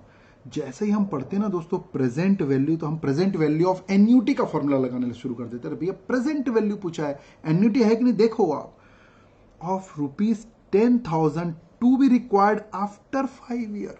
हर साल 10,000 रुपए की सीरीज नहीं दी हुई है यहां पर, 5 साल के बाद 10,000 रुपए रिक्वायर्ड है, तो आज उसकी प्रेजेंट वैल्यू निकालनी है। तो सिंगल कैश फ्लो का क्वेश्चन है, normal A is equal to P 1 plus I to the power n लगाना है। एन्यूटी नहीं है, ये सिखाना। नहीं समझ में आ रहा है आपको, ये एन्यूटी नहीं है। प्रेजेंट वैल्यू सुनते हैं, एन्यूटी का फॉर्मूला लगाते हैं लोग। If the interest rate is 9% per annum compounded annually, उसने दिया भी है। इसका क्या यूज लेना मैं बताऊंगा आपको। फॉर्मूला इंपॉर्टेंट है, ये लगेगा A is equal to P 1 plus I to the power n। यहां पर ए है 10,000, 5 साल के बाद की वैल्यू, पी निकालना है आज की वैल्यू 1.09 टू द पावर 5। इसको आप सॉल्व कीजिएगा कैलकुलेटर में। कैसे का सॉल्व करते हैं मैं बता देता हूं। 1.09 टाइप कीजिए, इनटू फिर इक्वल टू का बटन दबाना है, उसको काउंट करना है 2, तो 2, 3, 4, 5 इस तरीके से 1 पॉइंट, इस तरीके से आपका फिगर आ जाएगा, ठीक है। और इसको फिर आप मल्टीप्लाई कर दीजिएगा, डिवाइड कर दीजिएगा। Divide is equal to 10,000 is equal to, ये आ जाएगा आपका 6,500। ये आ गया answer 6,500। D option is correct. अब इसका क्या यूज लेना, देखिए इन्होंने क्या दिया है, ये कुछ नहीं है, बहुत सिंपल है, नहीं यूज लेंगे तो भी चलेगा। 1.09 टू द पावर -5 की वैल्यू दी है हमको, टू द पावर 5 चाहिए 0.65। तो इसको निकालने का, इसको रेसिप्रोकल कर दीजिए, तो 1 डिवाइड बाई 0.65 कर लीजिए, टू द पावर 5 आ जाएगा। 1 डिवाइड बाई 0.65, तो उसकी वैल्यू आ जाएगी आपकी और आंसर आ जाएगा। ठीक है, तो ये इसका ये यूज ले सकते हैं आप। Okay friends, come to the question number 22 without wasting time. फटाफट आगे बढ़ते हैं। A machine was purchase for 10,000। एक मशीन है जिसको 10,000 रुपए में खरीदा जा सकता था। Was purchase for 10,000। It's rate of depreciation 10% first year and 5% per annum afterward. पहले साल बाद डेप्रिसिएशन का रेट 10% ऐसा होता है, पहले साल ज्यादा डेप्रिसिएशन का रेट है। उसके बाद फिर आगे के हर साल के लिए डेप्रिसिएशन का रेट 5% कर दिया गया common. Find the depreciated value of the machine after 7 years of purchase. 7 साल के बाद। तो देखिए पहले साल का डेप्रिसिएशन तो अलग निकलेगा, फिर जो पहले साल का डेप्रिसिएशन निकाल देंगे, जो डब्ल्यूडी आएगी वो अगले साल की ओपनिंग डब्ल्यूडी बन जाएगी। तो अगले 6 साल की वर्किंग करनी है हमको, है ना। अब मैं आपको बता देता हूं, आपके जनरली डेप्रिसिएशन वाले क्वेश्चन में फॉर्मूला जो भी रहता होगा, मैं आपको कंपाउंड के फॉर्मूले से सिंप्लीफाइड कर देता हूं इसको, एकदम आसान है। पहले तो फर्स्ट ईयर का डेप्रिसिएशन निकाल लेते हैं। 10,000 में पहले साल 10% लेना है तो 1,000 9,000 आ गया, और यही 9,000 बन गया अगले साल का ओपनिंग। अब 6 साल की वर्किंग करना है, ध्यान से सुनना। ये a is equal to P 1 plus I to the power n लिखते हैं ना अपन। +1 प्लस आई क्यों करते हैं, इंटरेस्ट जोड़ते हैं, यहां पर माइनस आई कर दीजिए क्योंकि डेप्रिसिएशन माइनस करते हैं, बस यही फॉर्मूला है। a is equal to P 1 minus i to the power n। यहां पर ये जो है p मतलब मशीन की कॉस्ट है, a मतलब मशीन की WDV है, बाकी सब कॉमन है। तो देखिए a मतलब WDV निकालना है। 9,000 वैल्यू हमारे लेके चल रहे थे और 6 साल तक जाएगी, तो 1 माइनस 0.05 कैसे आए 0.05, 5% है, तो आई क्या होगा, आई रेट डिवाइड बाई 100, तो 5 divide by 100 0.05 to the power 6, क्योंकि अगले 6 साल तक जाना है हमको। अब ये देखिए 0.9, ये क्या हो जाएगा 1 माइनस 0.05 का मतलब हो गया 0.95। आप ध्यान से देखेंगे तो 0.95 टू द पावर 6 की वैल्यू निकाल कर दी हुई है, बस यहाँ मल्टीप्लाई कर दीजिए यू से 6616 आ जाएगा। आप मैनुअल भी निकाल सकते हैं, this is a direct and shortcut way, B option is correct. Check कीजिए क्वेश्चन नंबर 23। क्वेश्चन नंबर 23 क्या है, a company is considering proposal for, अब ये क्वेश्चन ध्यान से समझिएगा, कई स्टूडेंट को दिक्कत होती है इसको समझने में। Company is considering proposal of purchasing a machine, purchase करना चाहती है machine either by making full payment of 4,000 और by leasing it for 4 years at an annual rent of 1250। अब देखिए मुद्दा यह है कि अगर इसको परचेस किया करती कंपनी तो आज की डेट में उसको 4,000 लग जाएंगे, मतलब मशीन की कॉस्ट की प्रेजेंट वैल्यू कितनी हो गई 4,000, क्योंकि आज ही लग रहा है। लेकिन अगर रेंट पे लेती तो 4 साल तक धीरे धीरे 1250 1250 अमाउंट उनको रेंट देना पड़ेगा, तो ये तो एन्यूटी हो गई, same amount same time gap. तो इसकी प्रेजेंट वैल्यू निकालना पड़ेगा, तभी हम कंपेयर कर पाएंगे। तो प्रेजेंट वैल्यू अगर परचेस करते तो उसकी कॉस्ट ये है, और प्रेजेंट वैल्यू हमारे जो रेंट पेमेंट कर रहे हैं दोनों आउटफ्लो है, तो जितने पैसा कम लगेगा वो सेलेक्ट करेंगे। तो प्रेजेंट वैल्यू का फॉर्मूला है present value equal to annuity 1 plus I to the power n minus 1 divide by i 1 plus I to the power n। तो यहाँ पर देखिए 1250 1.14, क्योंकि 14% से हमको लेना है, क्वेश्चन में दिया हुआ है, टू द पावर 4 माइनस 1। इसको मैं एक बढ़िया शॉर्टकट बताऊंगा आपको, 0.14 1.14 टू द पावर 4। इसको सॉल्व करने में सीधा लिख दिया हूँ, ज्यादा टाइम नहीं लगा रहा हूँ। ये सॉल्व करने के बाद ये फिगर आ गया और मल्टीप्लाई करने के बाद ये आ गया। अभी कैसे निकाले मैं शॉर्ट एक दूसरा तरीका बताऊंगा। अब इसको इंटरप्रिटेशन समझिए।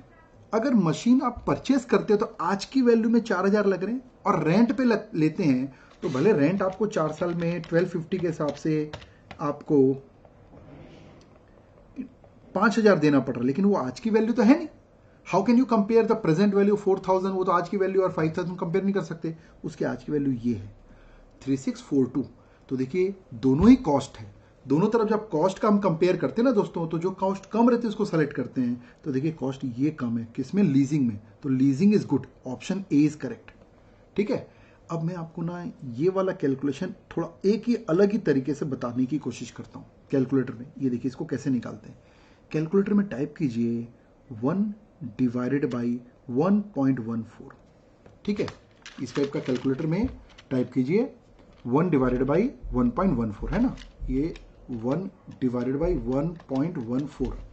उसके बाद ना पावर 4 है ना, तो 4 बार इक्वल टू का बटन दबाना है आपको। मैं यहाँ पे शो करता हूँ आपको, 4 बार इक्वल टू का बटन दबाना है। ठीक है, शायद दिख रहा होगा आपको, ये देखिए मैं ट्राई कर रहा हूँ। हाँ जी, 1 2 3 4, 4 बार दबा दिया आपने। अब यहाँ पर एक जीटी का बटन होगा, जीटी, ये देखिए ग्रांड टोटल, इस जीटी का बटन आपको शो दबाना है। ये देखिए ये फिगर आ गया 2.9137 पॉइंट समझ में आ रहा है, शायद आपको दिख रहा होगा। ये देखिए, ये बहुत शॉर्टकट तरीका है इसे निकालने का। जीटी मतलब ग्रांड टोटल, जितने बार इक्वल टू दबाने से जो फिगर आया उसका टोटल करता है। ये अगर समझ में आएगा तो जरूर इसका फायदा उठाइए और बताइए कमेंट में ये वाली टेक्निक आपको कैसी लगी, इनटू कर दीजिए।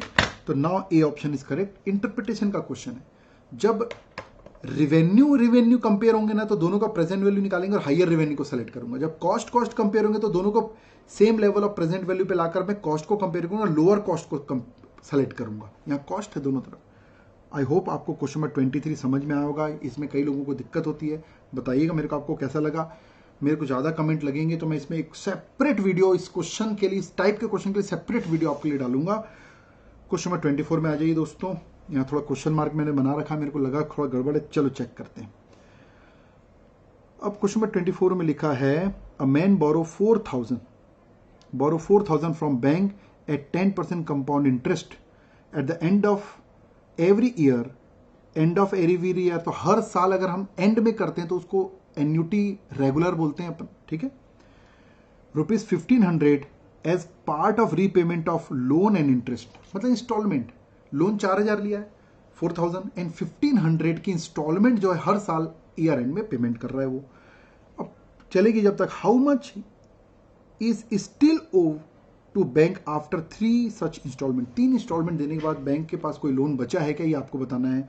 तो देखिए अभी क्वेश्चन में मेरे को क्यों डाउट हुआ, मैं अपने हिसाब से आपको बताता हूं। कहीं ना कहीं ये 1500 रुपीज एन्यूटी है, 1500। तो ये 1500 रुपीज, ध्यान से सुनना, ये 1500 रुपीज जो है वो किस अमाउंट का, किस लोन की ईएमआई है, इक्वेटेड वो मैं निकालता हूं। तो वो लोन जो निकलेगा, प्रेजेंट वैल्यू निकलेगा, तो वो लोन, उतना लोन ये पे कर पा रहा है, ये वाली इंस्टॉलमेंट कितना लोन पे कर पा रही है। तो बचा हुआ पैसा लोन अभी भी बचा है, यही तो क्वेश्चन पूछ रहा है। तो मैंने प्रेजेंट वैल्यू, क्योंकि लोन के क्वेश्चन में प्रेजेंट वैल्यू ऑफ एन्यूटी का फॉर्मूला लगाते हैं, फॉर्मूला लगा दिया, प्रेजेंट वैल्यू निकाल रहा हूं, 1500 पूरा वैल्यू डाल दिया, मेरे पास 3730 आ गया।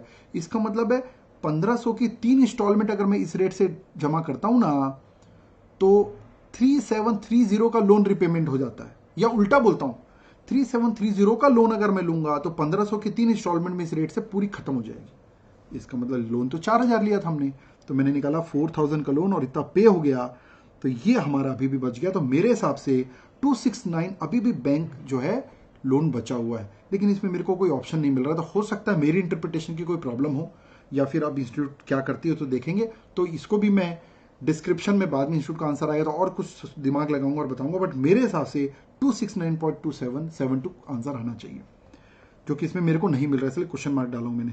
क्वेश्चन नंबर 25 में आ जाइए फ्रेंड्स। जितने भी 1-2 डिस्प्यूटेबल पॉइंट है वीडियो तो अपलोड कर दूंगा मैं, लेकिन बाद में आंसर आने के बाद अगर मेरे को कुछ लगता है तो कोरिजेंडियम बोलकर मैंने डिस्क्रिप्शन में डालने वाला हूं मैं, देखिएगा। The effective rate of interest for 1 year deposit, the effective rate of interest, effective rate का फॉर्मूला तो बहुत सीधा effective rate of interest for 1 year deposit corresponding to nominal interest of 7% of interest per annum convertible quarterly, ठीक है। तो देखिए effective rate equal to 1 plus I t to power n minus 1 equal to 1 plus 0.075 कैसे निकाला ये पहले मैं बता देता हूं। 7% जो है ईयरली रेट है, कुछ नहीं दिया तो ईयरली रेट है, तो डिवाइडेड बाई 4 ये क्वार्टरली रेट आ जाएगा, और जो क्वार्टरली रेट आएगा उसमें डिवाइड बाई 100 कर देंगे। तो 7 डिवाइडेड बाई 4 मेरे पास आ गया 1.75 क्वार्टर का रेट, क्योंकि क्वार्टरली कंपाउंड है। डिवाइड बाई 100 करूंगा तो आई निकल जाएगा, डिवाइड बाई 100 करते हैं ना अपन, तो 0.0175 ये आ गया। और क्योंकि यहां पर n लिखते हैं तो 1 साल का निकालना है हमको, तो 1 साल में कितने क्वार्टर, 4, तो 4 बार कंपाउंड होगी तो टू द पावर 4। इसी में गलती करते हैं और कुछ इसमें सॉल्व करने में कुछ थोड़ी नहीं। On solving this we got 0.07185। अगर परसेंटेज में लिखना है तो इंटू 100 कर दीजिए, 7.18%। The D option is correct. ऐसा क्वेश्चन पहले भी कई बार आ चुका है। क्वेश्चन नंबर 26 में आ जाइए फ्रेंड्स। सीधा क्वेश्चन है, the future value of annuity of 1000। अब खुद ही क्वेश्चन लिख दिया एन्यूटी 1000, मतलब एन्यूटी है 1000 एन्यूटी है, made annually 5 year at interest rate of 14% compounded annually. तो फॉर्मूला सीधा future value equal to annuity 1 plus I t to power n minus 1 divide by i करना है। एन्यूटी 1000 आ गई आपकी, 1.14 to the power 5 minus 1 divide by 0.14, ये answer आ गया। इसको सॉल्व कर ही लेंगे आप, ठीक है। उसके बाद क्वेश्चन नंबर 27 में आ जाइए friends. What will be the population, what will be the population after 3 years, what will be the population after 3 years। Population पूछ रहा है हमसे, और पॉपुलेशन ग्रो करती कंपाउंड कॉन्सेप्ट में, बढ़ी हुई पॉपुलेशन फिर उससे भी पॉपुलेशन बढ़ती है, इसलिए कंपाउंड इंटरेस्ट का फॉर्मूला यूज करते हैं। आफ्टर 3 year पूछ रहा है, when the present population is 25,000 and the population increase at a rate of 3% in first year, 4% in second year, 5% third year. ये उसी टाइप का क्वेश्चन जो पहले हमने सॉल्व किया। तो यहाँ देखिए मैं फॉर्मूला फिर से लिख रहा हूं आपका, a is equal to P 1 + i into 1 + i into 1 + i। तो a is equal to 25,000 present population 1.03 3%, 1.04 4%, 1.05 on solving this 28,119 sorry, A option is correct. Question number 28 में आ जाइए फ्रेंड्स। 28 भी सिंपल दिख रहा है। Simple interest SI is equal to 0.0125p, okay, ratio दे दिया एक प्रकार से। P प्रिंसिपल मान लीजिए आप, at 10% per annum find the time, time मतलब ईयर्स बताना है। तो सिंपल इंटरेस्ट का फॉर्मूला हमारा ये, simple interest equal to P into I into T, in short we say PIT। तो देखिए सिंपल इंटरेस्ट है 0.125p is equal to P into 0.1 into T। अब ये P यहां लाऊंगा तो कट जाएगा, P और P कट गया, तो 0.125 इज इक्वल टू 0.1T, तो T is equal to 0.1 divide कर दीजिए 1.25 ईयर्स। ये option is correct. So friends, यहाँ पर मैंने चैप्टर 3 इनइक्वलिटीज और chapter 4 time value of money, जो कि ध्यान रखना दोस्तों, ये जो टाइम वैल्यू ऑफ मनी जो चैप्टर आपका इंटर फाइनल सीए बनने के बाद आगे तक काम आएगा, तो इसको एक अलग ही विजन से पढ़ना। तो इसको देख लीजिए आप। अच्छा, मैं आपको एक चीज और बता देता हूँ कि टाइम वैल्यू ऑफ मनी के लिए अगर आपको कुछ लगता है कि यार अब ये क्वेश्चन पेपर डिस्कस करने के लिए मेरे को फटाफट डिस्कस करना था, बाकी सौरभ सर बाकी क्वेश्चन डिस्कस करेंगे आपसे, लेकिन आपको लगता है कि कॉन्सेप्चुअल क्लियरिटी चाहिए, तो टाइम वैल्यू ऑफ मनी के लिए स्पेशली मैंने 4 से 5 लेक्चर यूट्यूब में डाल रखे हैं। आप हमारे चैनल में जाकर प्ले लिस्ट में जाएंगे ना, तो प्ले लिस्ट में सेपरेट सेग्रीगेशन में आपको मिल जाएगा, अलग से आपको मिल जाएगा, जिसमें सीए फाउंडेशन के मैथमेटिक्स में मेरा लेक्चर मिल जाएगा। तो उससे आपका काफ़ी कॉन्सेप्ट इसमें अच्छा जाएगा, बहुत अच्छे से समझ में आएगा।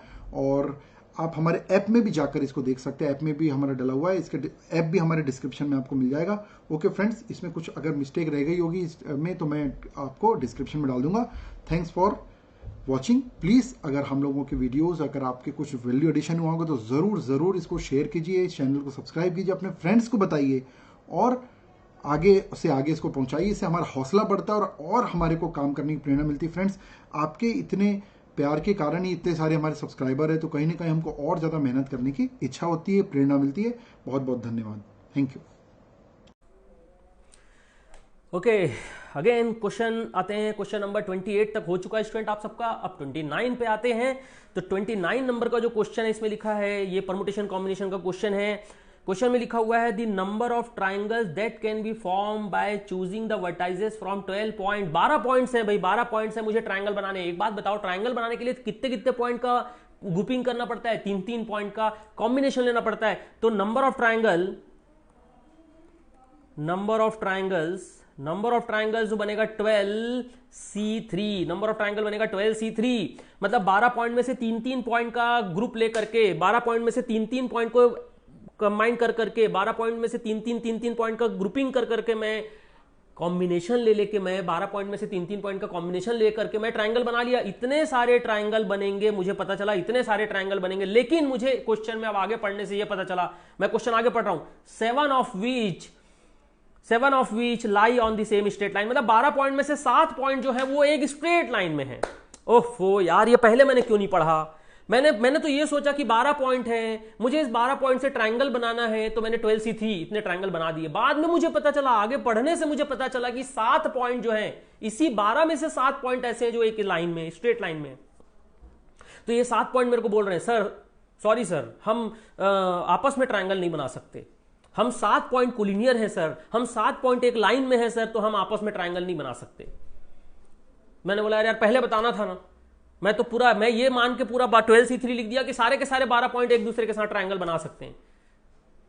अब आप बोल रहे हो, अब ये 7 पॉइंट बोल रहे हैं कि हम कोलिनियर हैं, तो ये 7 पॉइंट बोल रहे हैं सर इतना परेशान मत होइए, माइनस कर दीजिए, जितने ट्रायंगल नहीं बन पाएंगे उतने माइनस कर दीजिए। मैंने बोला कितने ट्रायंगल नहीं बन पाएंगे, बोले सर हम 7 पॉइंट कोलिनियर है, मतलब 7C3 इतने ट्रायंगल नहीं बन पाएंगे, 7C3 ट्रायंगल नहीं बन पाएंगे। ठीक है, तो 12 में से 3-3 पॉइंट का ट्रायंगल अगर अपन बनाते तो खूब सारे ट्रायंगल बनते। 7 पॉइंट कोलिनियर हैं, उतने ट्रायंगल नहीं बन पाएंगे तो उनको माइनस कर देते हैं। 12C3 को सॉल्व करना है, पता है 12C3 को सॉल्व करना है तो फॉर्मुला लगाने की जरूरत नहीं है। 12 इंटू 11 इंटू 10, 12 को कम कर करके 3 बार लिखा, divide by 3 into 2 into 1 minus 7C3 मतलब 7 को कम कर करके 3 बार लिखे, 7 into 6 into 5 divided by 3 into 2 into 1।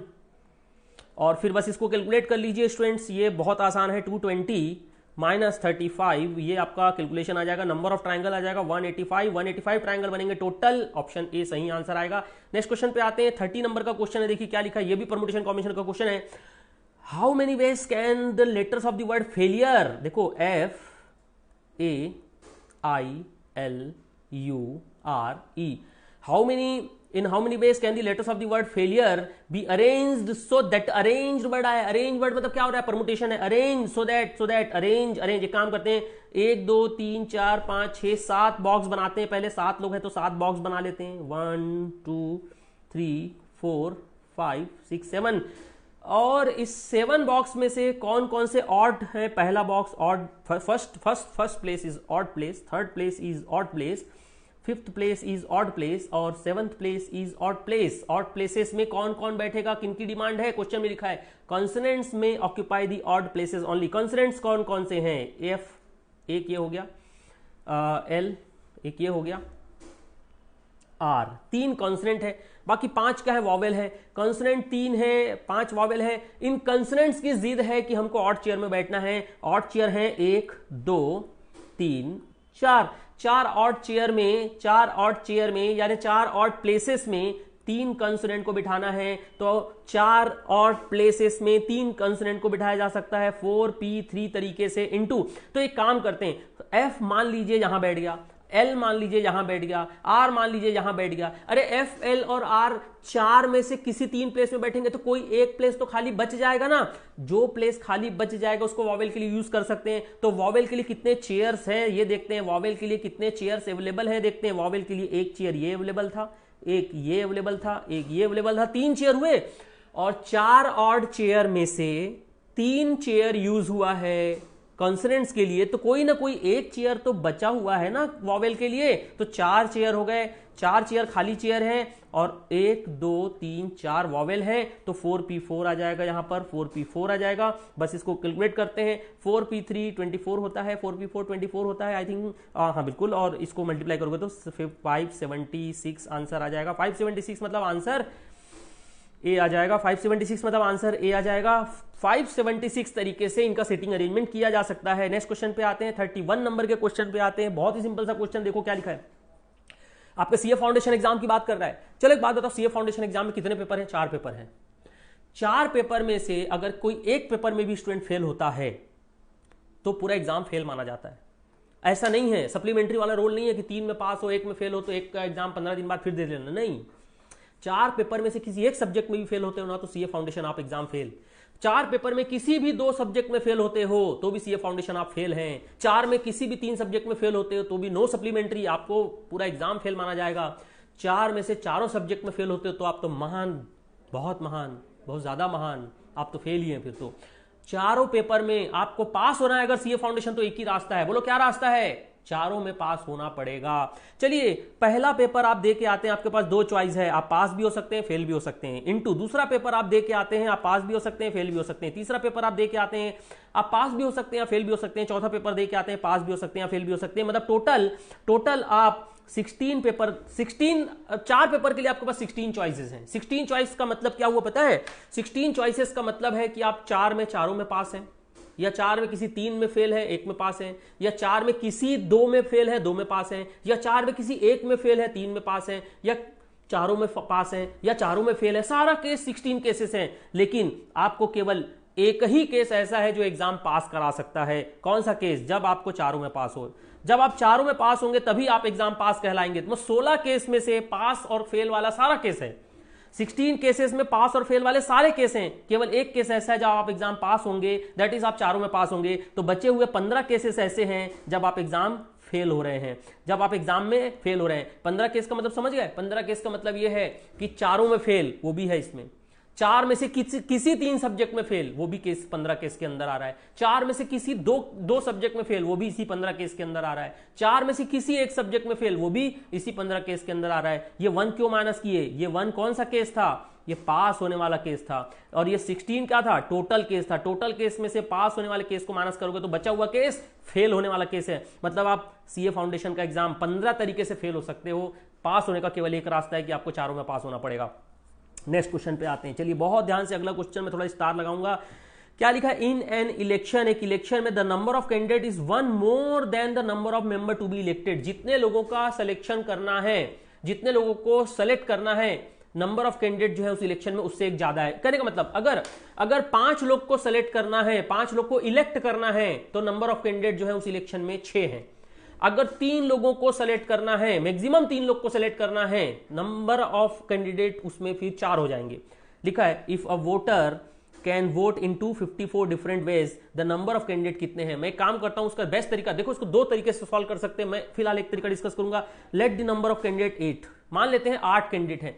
एक बात बताइए, अगर 8 कैंडिडेट हैं तो क्या आप 8 में 8 का सिलेक्शन कर सकते हो? नहीं, क्वेश्चन में लिखा है जितने लोग को सिलेक्शन करना है, जितने लोग को इलेक्ट करना है, नंबर ऑफ कैंडिडेट उससे एक ज्यादा है। इसका मतलब अगर नंबर ऑफ कैंडिडेट 8 है तो मैक्सिमम 7 लोगों को आप क्या कर सकते हो? इलेक्ट कर सकते हो। तो अगर 8 में से आप 7 लोगों को इलेक्ट करते हो, 87, 8 में से किसी भी 7 को इलेक्ट करोगे, मतलब 8 कैंडिडेट में से मैक्सिमम 7 को इलेक्ट कर सकते हैं आप, क्योंकि क्वेश्चन में साफ साफ लिखा है कि जितने लोगों को इलेक्ट करोगे नंबर ऑफ कैंडिडेट उससे एक ज्यादा होगा। मतलब उल्टा बोले तो नंबर ऑफ कैंडिडेट जितने होंगे इलेक्ट उससे एक कम को करोगे। या फिर ऐसा भी कर सकता था एक वोटर की 8 में से किसी 6 को इलेक्ट करता या अपना वोट देता, 8 में से किसी 5 को अपना वोट देता, या 8 में से किसी 4 को अपना वोट देता, या 8 में से किसी 3 को अपना वोट देता, या फिर 8 में से किसी 2 को अपना वोट देता, या फिर 8 में से किसी 1 को अपना वोट देता। ऐसा नहीं करेगा। अब 8C0 नहीं आएगा। 8C0 नहीं, 8C0 का मतलब क्या है पता है? आपने 8 में से किसी को वोट नहीं दिया, आपने 8 में से 8 को वोट नहीं दिया। आप सोच के देखो, आप इलेक्शन में जा रहे हो, कड़ी धूप या जबरदस्त ठंड या बारिश, किसी भी मौसम में इलेक्शन होता है, तो आप जाके जहां वोटिंग हो रही है वहां पे खड़े हो जाते हो लाइन लगा के। 50 लोग के पीछे आप खड़े हो, 1.5 घंटे की मेहनत मशक्कत के बाद आपका नंबर आया, और आपका नंबर आ रहा है, वहां जाके बोल रहे हो मुझे वोट नहीं देना है, मुझे 8 पसंद नहीं है। कितना फनी लग रहा है यार। आप एक वोटर हैं, तो अगर आप वोट देने गए हैं तो कोई ना कोई एक को तो सेलेक्ट करोगे ही करोगे। अब ये नहीं बोलना सर हम नोटा बटन दबा के आ जाएंगे। अरे नोटा का मतलब भी है कि आपने किसी ना किसी एक ऑप्शन को सेलेक्ट किया है। तो 8 में से एक मिनिमम सिलेक्शन हो सकता है, या 8 में से 2, या 8 में से 3, या 4, या 5, या 6, या 7। तो 8C0 क्यों नहीं आएगा वो मैंने आपको एक्सप्लेन किया। और 8C8 क्यों नहीं आएगा? क्योंकि जितने कैंडिडेट है पूरे का सिलेक्शन नहीं करना है, जितने कैंडिडेट है कम उससे एक कम का सिलेक्शन करना है। आप कैलकुलेट कर लीजिए। पता है 8C7 का मतलब 8 होता है, 8C6 का मतलब आपका 28 होता है, 8C5 को कैलकुलेट करना 56 होता है, 8C4 को कैलकुलेट करना 70 होता है, 8C3 को कैलकुलेट करना 56 होता है वापस, और 8C2 को आप कैलकुलेट करना तो 28 होता है, 8C1 को कैलकुलेट करना तो 8 होता है। आप टोटल ऐड कर लीजिए इन सबको तो आपको मिलेगा 254। यानी कि हमारा जो क्वेश्चन में लिखा हुआ था कि a voter can vote in 254 different ways, ये सही निकल रहा है, बिल्कुल सही निकल रहा है। जब हम नंबर ऑफ कैंडिडेट कितना लेके चल रहे हैं? 8। तो सही answer option A. Number of candidate जब हम 8 लेके चल रहे हैं तो एक वोटर 254 तरीके से वोट कर सकता है। ये सही फिट बैठ रहा है। नेक्स्ट क्वेश्चन पे आते हैं। चलिए बहुत सिंपल सा एक क्वेश्चन मैं आप सबके सामने लेके आ रहा हूं। If ABC are in AP, question में लिखा है ABC are in AP, question में लिखा है ABC are in AP. Trick बताऊं आपको, ट्रिक लगाना। लेट ए बी सी को ले लो 1 2 3, लेट ए को 1 ले लो, बी को 2 ले लो और सी को 3 ले लो। अगर एबीसी एपी में है, अगर एबीसी एपी में है तो ए को 1 ले लो, बी को 2 ले लो और सी को 3 ले लो। क्वेश्चन में लिखा है x y z are in GP, x y z are in GP. तो आप एक काम करो, एक्स वाई जेड को 1 2 4 ले लो। आप 1 2 4 भी ले सकते हो, 2 4 8 भी ले सकते हो। आप एक्स वाई जेड को 1 2 4 ले लो। बढ़िया ट्रिक बता रहा हूं आपको।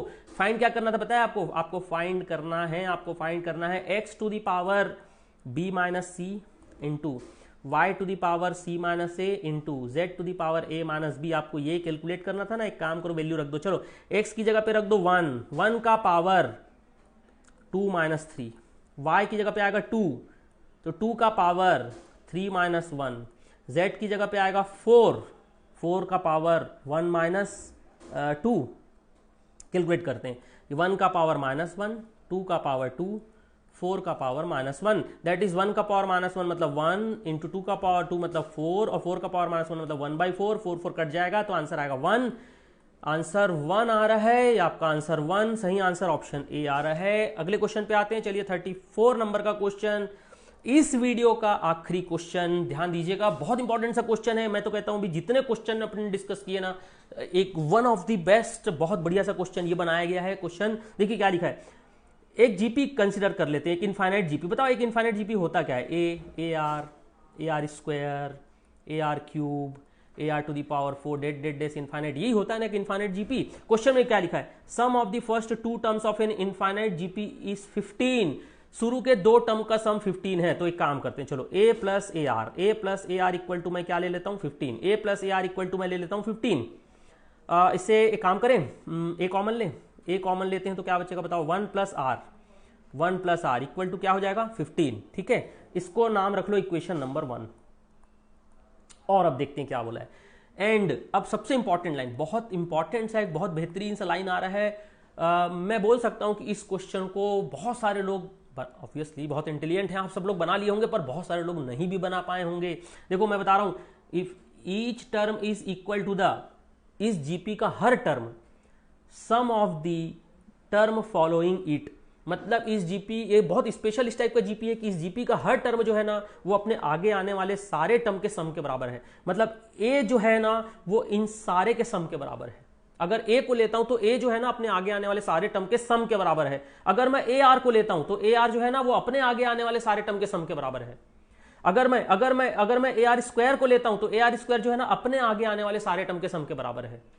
तो मैं काम करता हूं, मैं ऐसा कर लेता हूं, ए जो है वो अपने आगे आने वाले सारे टर्म के सम के बराबर है। मतलब A R plus a r square plus a r cube plus dead infinite, ये मतलब हुआ क्वेश्चन का।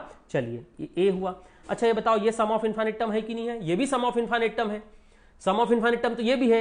सम ऑफ इनफाइनाइट टर्म का फॉर्मूला पता है क्या होता है, सम ऑफ इनफाइनाइट टर्म का फॉर्मूला होता है a/1 माइनस आर, जिसमें कैपिटल ए का मतलब फर्स्ट टर्म, आर का मतलब कॉमन रेशियो। इसमें फर्स्ट टर्म इस सीरीज में राइट साइड की अगर बात करें, अगर मैं इतने दूर की बात करूं तो फर्स्ट टर्म कौन है, a r upon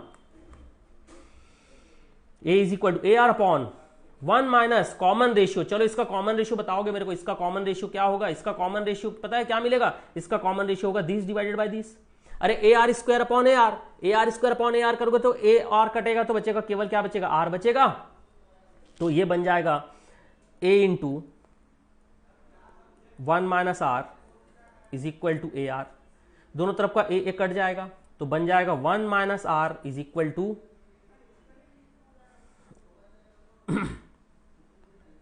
1 minus r is equal to r, that is 1 is equal to 2r, that is r is equal to 1/2 बन जाएगा, r is equal to 1/2।